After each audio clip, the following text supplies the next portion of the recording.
Now, our country is no stranger to innovators, from James Watt's steam engine to the world's first cloned sheep. But now, much of that innovation is being used to tackle one of the most pressing issues of our time, climate change.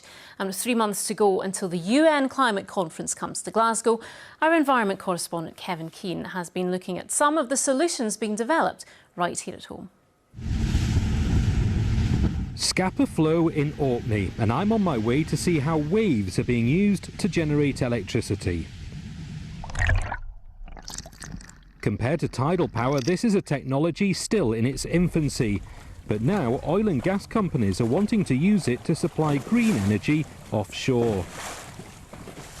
So what this device does is it converts energy from the wave into a generator. The water hits the front of it. There's a hinge a bit further down at the back, and it's the movement within that hinge from which the power is created.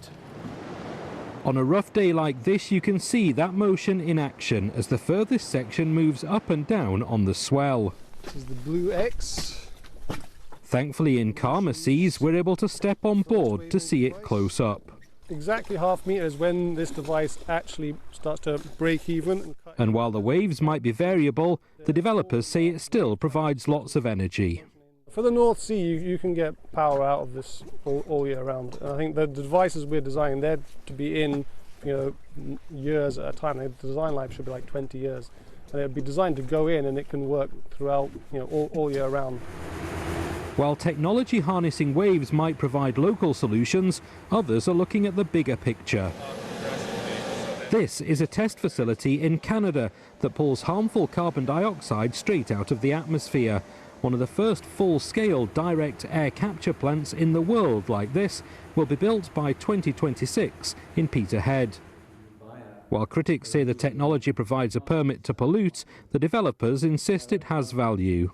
When we get to net zero in Scotland by 2045, and we are sitting back and reflecting on this, the DAC plant will continue to operate going forward because it's still got a job of work to do, this plant and all the ones that follow, to take the level of CO2 in the atmosphere down from the level that it is at that point and keep driving it down to pre-industrial levels.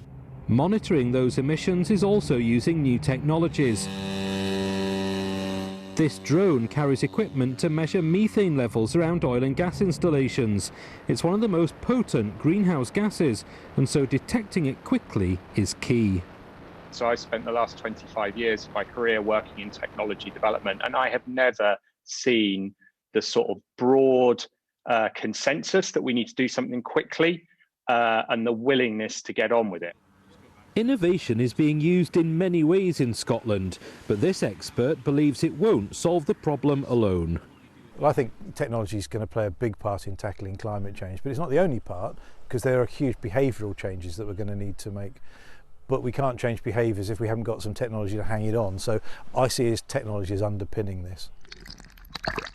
Governments know that technology like this has a massive role to play, but developing it takes time, and that's rapidly running out. Kevin Keane reporting, Scotland, Orkney.